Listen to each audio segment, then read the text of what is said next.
Bom dia, boa tarde, boa noite, meus bebezordes. Felipe Marinho na área para mais uma aula do extensivo. Hoje o assunto TEA, TDAH e prevenção de acidentes.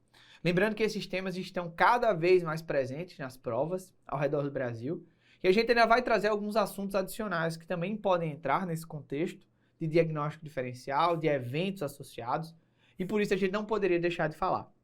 O primeiro tema aqui a ser discutido é o transtorno do espectro autista. E o transtorno do espectro autista, ele é considerado um transtorno do desenvolvimento. E esse transtorno do desenvolvimento pode ter várias alterações associadas. Se a gente pudesse resumir o diagnóstico do TEA, as manifestações clínicas do TEA, a gente traria isso aqui, que está na descrição desse transtorno de desenvolvimento. Então, para a gente pensar em TEA, eu preciso imaginar uma criança com limitações persistentes, tanto na interação quanto na comunicação social, um paciente com comportamentos e ou interesses repetitivos ou restritos, e um paciente com prejuízo nas atividades lúdicas e imaginativas. Esse tema está sendo tão importante, pessoal, nas provas, mas também no cotidiano, que várias séries, vários filmes, vários personagens em novelas estão sendo utilizados para representar esses pacientes. Como, por exemplo, essa série que está na tela para vocês, Atypical, que traz um adolescente que é um paciente portador de transtorno de espectro autista. Então isso é importante que a gente frise, até para imaginar que esse motivo da maior discussão vem associada a um aumento da prevalência. Só que esse aumento da prevalência, a maior discussão sobre essa patologia, não faz com que o diagnóstico seja na época que eu quero. Porque o nosso interesse é que o diagnóstico ele seja precoce, na tentativa de melhorar o prognóstico do paciente que vai ser submetido a uma terapia também mais precoce. Então, se eu imagino que os quadros sugestivos eles podem estar presentes desde os 12 e 18 meses, existe um atraso muito grande para esse diagnóstico, já que a idade média do diagnóstico é de 4 a 5 anos. Então, o nosso objetivo hoje, com essa discussão, com a discussão em todos os serviços de saúde, é justamente tentar se aproximar do diagnóstico ali próximo dos 12, 18 meses. E aí, pessoal, a gente entende que se está tendo aumento da prevalência, a gente deveria entender as etiologias associadas. E o que a gente sabe hoje é que a etiologia é múltipla, a gente tem vários fatores que podem estar relacionados à ocorrência do TEA e um predomínio no sexo masculino. Inclusive, algumas referências falando de uma relação de 5:1, 4:1, ou seja, 4 meninos ou 5 meninos para cada menina afetada. A etiologia é múltipla, tudo bem. Quais são os dois fatores mais bem associados ao TEA? Os fatores genéticos, e isso está muito associado, pessoal, à presença de quadros que estão ali naquela mesma família, no mesmo cluster familiar, e também tem fatores ambientais. Então, tudo isso pode estar relacionado a uma maior ocorrência do TEA. Então, a gente pode estar agora tendo maior diagnóstico por causa da idade dos pais que está aumentando, a presença de mudanças na rotina da população, maior exposição a telas. Mas a gente também tem aumento da prevalência porque a gente está pensando mais nesse diagnóstico. Então, o transtorno do espectro autista é muito importante que seja discutido justamente por esse aumento na prevalência que vivenciamos hoje. E aí, para a gente tentar pensar nesse diagnóstico, a gente tem que lembrar das características clínicas. A primeira coisa que vocês vão entender é que a gravidade ela é variável. Então, eu posso pegar crianças completamente comprometidas, que são dependentes para todas as suas atividades do cotidiano, e eu posso pegar crianças que têm sua funcionalidade quase completa, quase preservada. Às vezes, pessoal, com inteligência supranormal, só que com problema ali em relação à interação, comunicação social. Então, vamos lembrar aqui que fatores podem estar presentes num portador de TEA. A primeira característica que pode estar presente é a limitação na interação social. Como a gente pode observar através de um baixo contato ocular e deficiência no olhar sustentado, ou seja, ele não mantém aquele olhar, aquela conversa olho a olho. É um paciente que demonstra maior interesse por objetos do que por pessoas. É um paciente que tem dificuldade de manter relacionamentos. Além, de você ter também uma falta de reciprocidade socioemocional. Então lembra aqui, de outro personagem de série. Lembra lá de Sheldon Cooper, The Big Bang Theory? Ele tinha, uma reciprocidade socioemocional muito prejudicada. Seja com seus companheiros de prédio, seja com seus companheiros de trabalho, seja também até com sua namorada. Então essa reciprocidade socioemocional, ela é ausente, ela é pouco desenvolvida no transtorno do espectro autista. Outra característica também, pessoal, é a dificuldade de linguagem. Então é uma criança que pode não se voltar para sons, ruídos e vozes do ambiente. Às vezes, quando tem esses ruídos, ele fica disfuncional, ele tem uma reação exacerbada à presença desses ruídos. É uma criança que não responde ao nome e tem uma imitação pobre. Tem aquela criança que parece surda, mas na verdade ela não é. Tem um paciente que tem uma comunicação verbal e não verbal deficitária. E às vezes, pessoal, ela tem uma compreensão literal. E é uma compreensão literal mesmo, ela não entende nada no sentido figurativo. A gente ainda tem também a presença de interesses repetitivos ou restritos. Tem aquele paciente que só fala sobre dinossauro, que só se interessa sobre dinossauro. É aquele paciente que só se interessa por jogos online. Aquele paciente que quando pega um objeto, ele brinca da sua maneira peculiar. Ele não brinca com a função normal do boneco, com a função normal do carrinho. Ele fica girando o objeto. Então essas características podem nos denotar um transtorno do espectro autista. A gente não pode esquecer também a adesão a rotinas e rituais, e às vezes de forma inflexível. Quando acontece um desvio da sua rotina, meu paciente fica completamente disfuncional. E a gente também não pode esquecer da presença de movimentos estereotipados, o que nós chamamos de maneirismos. Então são pacientes, por exemplo, que chacoalham a cabeça, que batem a cabeça na parede, pacientes que chacoalham a mão, pacientes que andam na ponta de pé.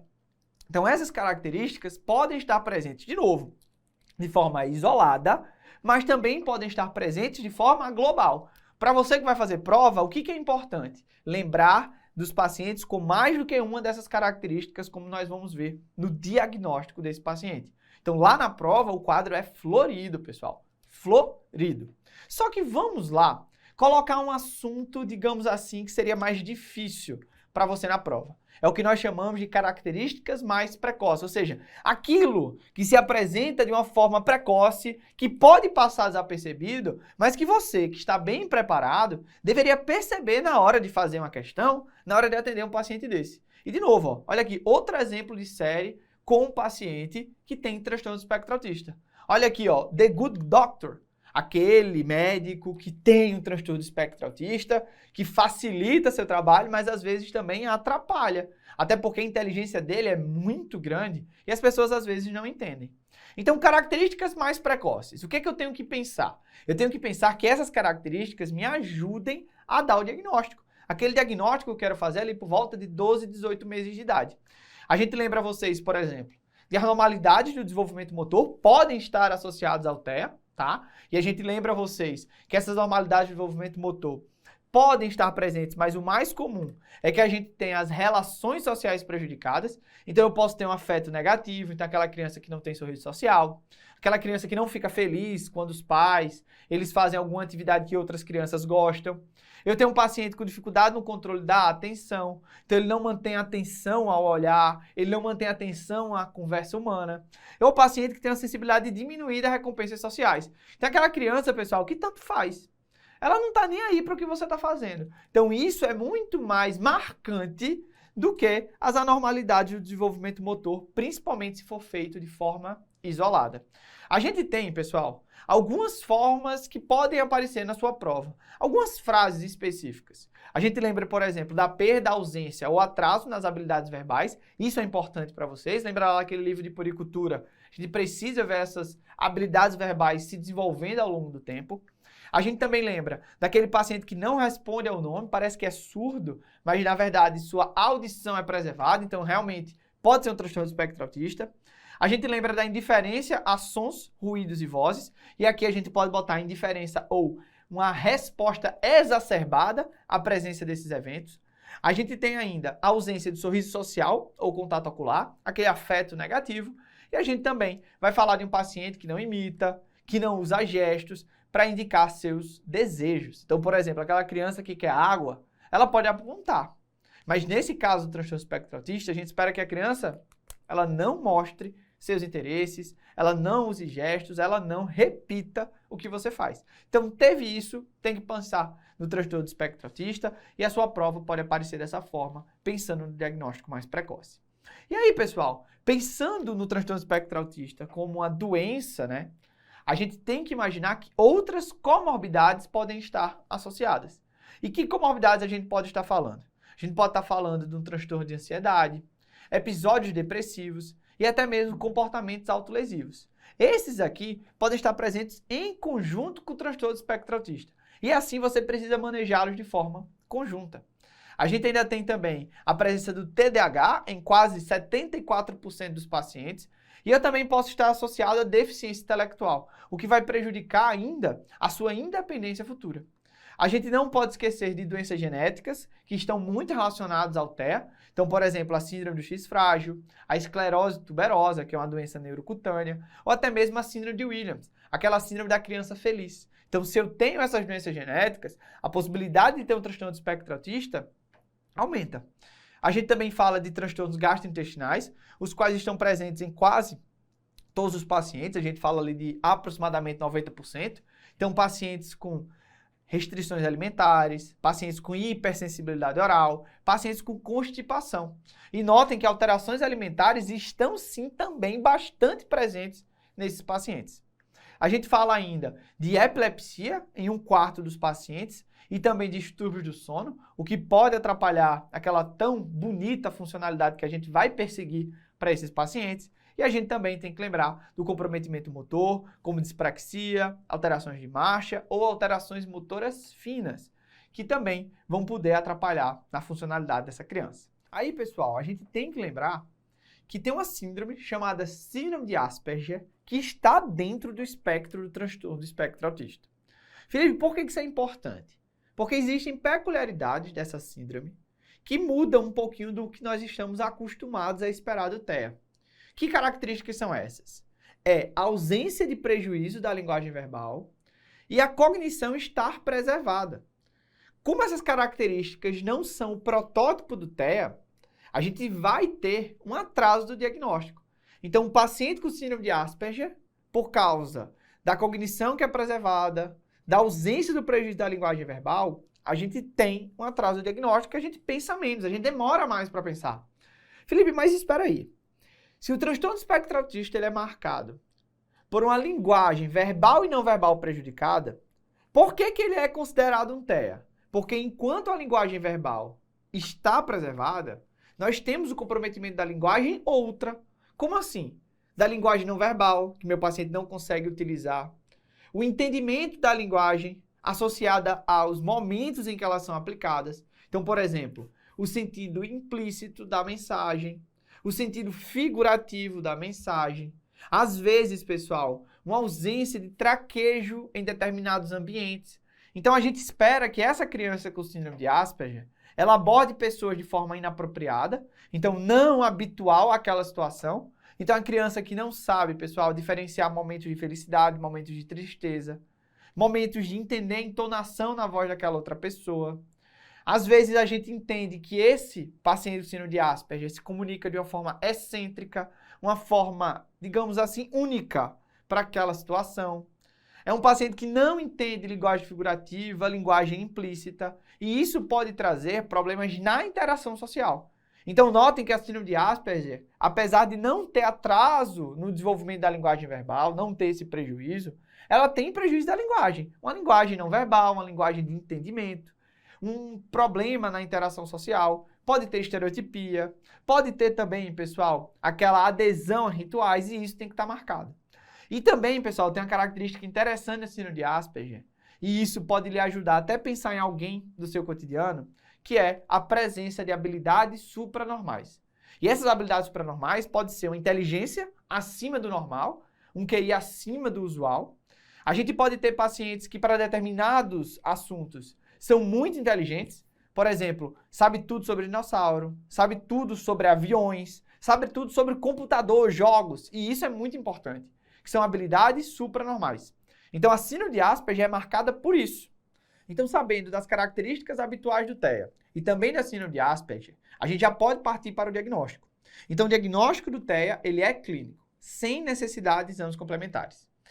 Pensando no diagnóstico precoce, tanto a Sociedade Brasileira quanto a Sociedade Americana de Pediatria recomendam triagem entre 18 e 24 meses de idade para transtorno de espectro autista, independente de ter ou não sintomas sugestivos. As escalas utilizadas, as escalas recomendadas, elas precisam ser bem dimensionadas, fáceis de aplicação e, por isso, podem ser aplicadas por pediatras, por outros médicos, outros profissionais de saúde e até mesmo professores.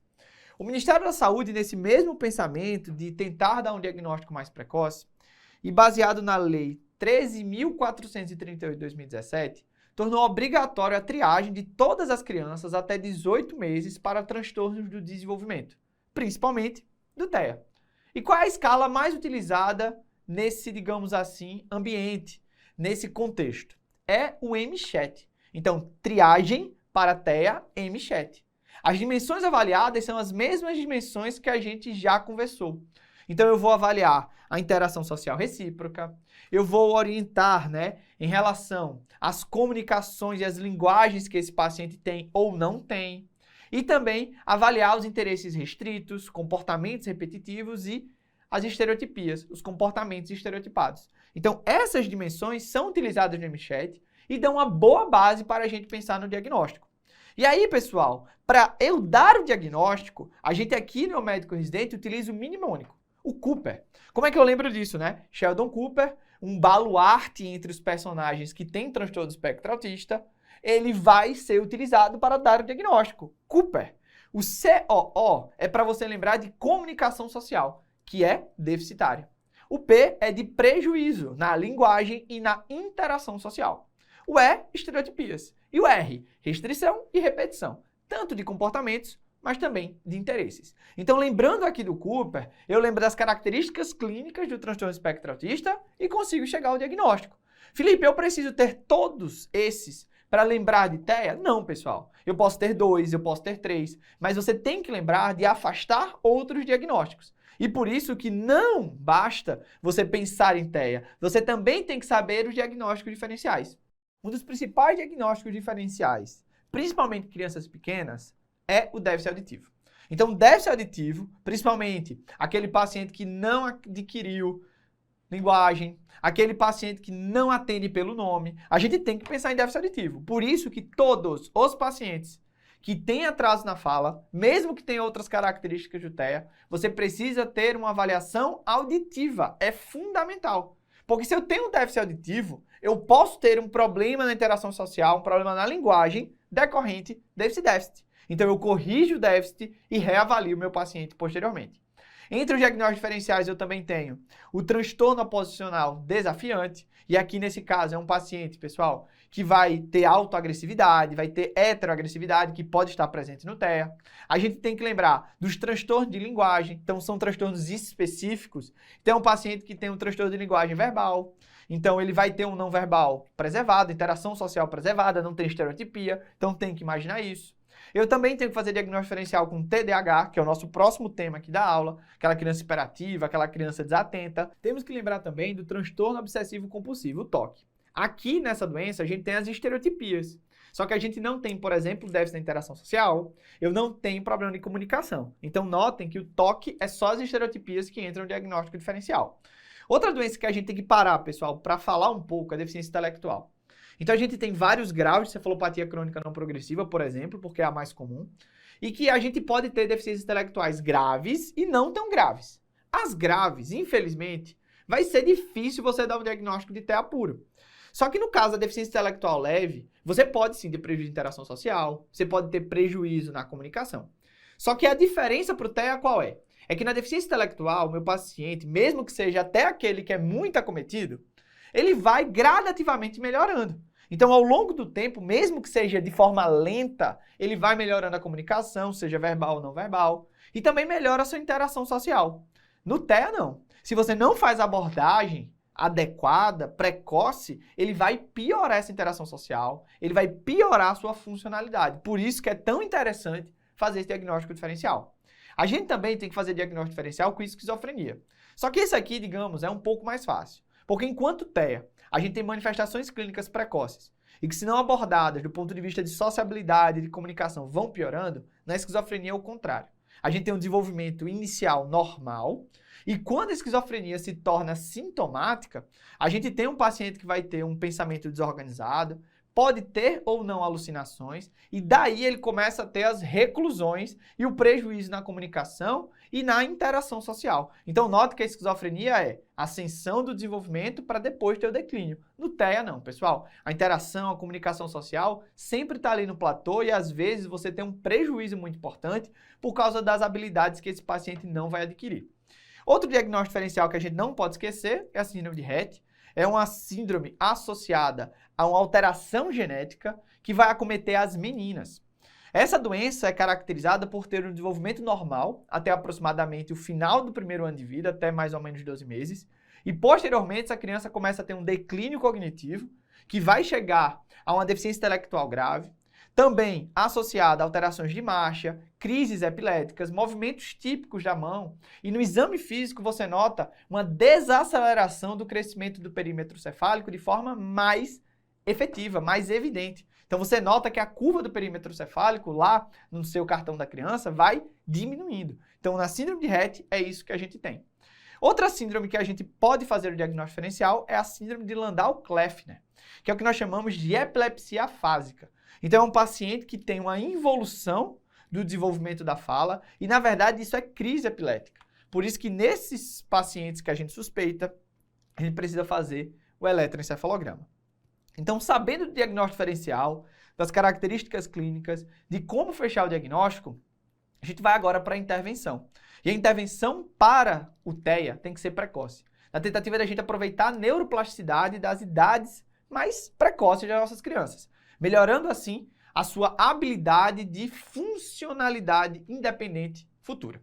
Essa intervenção precoce ela vai ser uma abordagem multidisciplinar, vai envolver vários profissionais diferentes, só que alguém tem que coordenar. Então a gente vai coordenar, nós pediatras, neurologistas, desenvolvimentistas, às vezes a gente tem médicos do desenvolvimento, né? É uma especialidade que ainda está em ascensão. E esses médicos, eles vão coordenar os objetivos farmacológicos e comportamentais. Até porque, lembrem, que os problemas centrais desses pacientes com TEA é mais ali no relacionamento social, na interação social e na comunicação, que são problemas que são menos responsivos às drogas. Então, a minha abordagem multidisciplinar, ela tem, pessoal, que se basear no sintoma-alvo. Qual é o sintoma que eu quero mais atingir? Se realmente os problemas centrais são os mais importantes, em geral, as abordagens psicoeducacionais, elas também são as mais importantes. Então, eu vou lá e, além do médico, vou precisar de terapeuta ocupacional, do fonoaudiólogo, educador físico, nutricionista, todo mundo, tá? Então, é uma abordagem psicoeducacional. Só que, às vezes, eu preciso de fármacos. Principalmente quando eu tenho sintomas psiquiátricos envolvidos, seja, por exemplo, de um TDAH associado, que eu vou tratar o TDAH, sintomas depressivos, que eu trato a depressão, transtorno de ansiedade, e aí eu trato o sintoma psiquiátrico. No caso das alterações de conduta, principalmente alterações ali, ó, da heteroagressividade, que atrapalham o tratamento, eu vou precisar prescrever antipsicóticos. Posso prescrever o haloperidol, que é um antipsicótico típico, mas que tem um perfil de efeito colateral maior, ou os mais utilizados hoje, risperidona e aripiprazol, que são antipsicóticos atípicos, com um efeito colateral, digamos assim, menor intensidade. Esse uso dos antipsicóticos está associado justamente a uma redução na intensidade de problemas comportamentais e agressividade, o que facilita essas abordagens psicoeducacionais. Algumas questões, elas podem trazer para vocês algumas terapias controversas ou não comprovadas, que são terapias que estão em estudo, mas que até hoje não mostram benefício para a sua utilização em massa.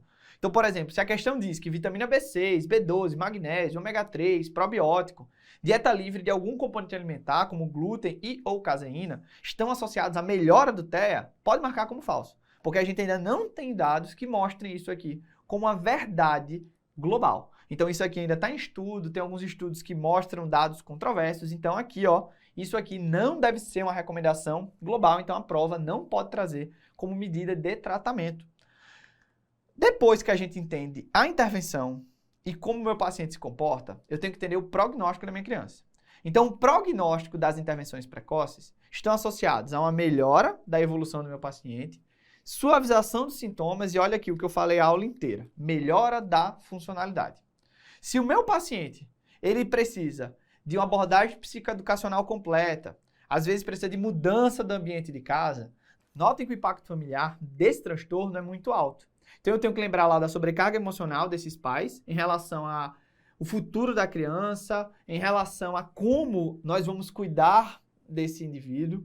A gente tem um impacto econômico, seja pelo custo das terapias, mas também porque às vezes o pai precisa se ausentar do trabalho para cuidar daquela criança de forma mais intensiva. E de novo, né, pessoal? A gente já comentou sobre essa sobrecarga emocional da preocupação com o futuro, mas a gente tem que lembrar que a preocupação com o futuro não é só dos pais, é também da sociedade. Porque se eu tenho um paciente com funcionalidade prejudicada, o futuro dessa criança na sociedade também vai precisar de cuidados futuros. Então você tem que pensar nisso e a família é a que mais pensa. Então aqui a gente termina transtorno do espectro autista e vamos para TDAH no próximo bloco.